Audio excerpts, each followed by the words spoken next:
यहाँहरू सम्पूर्णलाई हार्दिक स्वागत छ मेरो मिनी ब्लगमा। आज चाहिँ म यस मध्य प्रदेशमा रहेको धनुषा जिल्लामा अवस्थित धार्मिक तथा पर्यटकीय स्थल परशुराम ताल भन्ने ठाउँमा घुम्नको लागि आएकी छु। यस ठाउँ एकदमै स्वच्छ शान्त वातावरणमा रहेको छ र एकदमै ठुलो ताल देख्न सक्नुहुन्छ। यस तालको बिचमा चाहिँ मानव निर्मित शिवलिङ्ग र नागदेवताको मूर्ति स्थापना गरिएको देख्न सकिन्छ। यो ताल चाहिँ एकदमै परापूर्वकालदेखिमा चाहिँ परशुराम भगवान चाहिँ यस ठाउँमा तपस्या गर्ने क्रममा दानवहरूले आएर 7वटा पोखरी खनेको थियो रे। त्यही समयमा यो पोखरीको नाम चाहिँ परशुराम भगवान त्यस ठाउँमा तपस्या गरेकोले परशुराम ताल नामाकरण गरिएको रहेछ।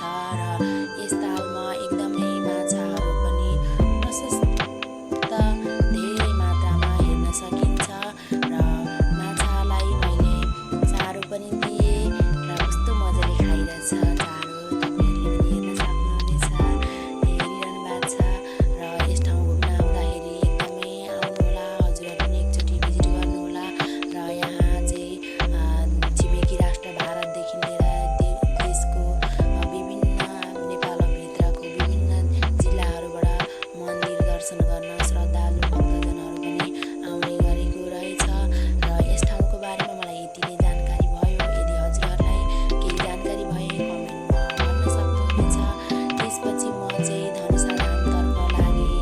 धनुषा धाम चाहिँ माता सीतासँग राम भगवानको विवाह हुनुभन्दा पहिला जुन त्यो बाण धनुष राम भगवानले उठाउँदाखेरि जुन टुक्रिएको धनुष थियो, त्यो धनुषको दुईटा चाहिँ टुक्रा चाहिँ उछिटिएर यस ठाउँमा आइपुगेको रहेछ।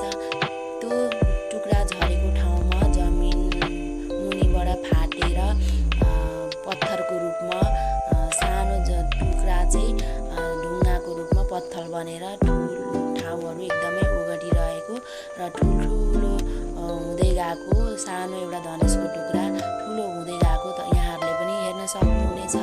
र यस ठाउँमा चाहिँ भक्तहरू श्रद्धालु भक्तजनहरू आउने गर्नुहुन्छ र यसको जमिन मुनि चाहिँ जरुवा, यो ठाउँमा चाहिँ जरुवा पानी पनि निस्किने गरेको देख्न सकिन्छ। र त्यो जरुवा पानी जल घर लिएर जाने र आफ्नो कुलदेवता सक्षम राख्ने र आफ्नो शरीरमा छम्क्याएर शुद्ध हुने जनविश्वास पनि रहेको छ।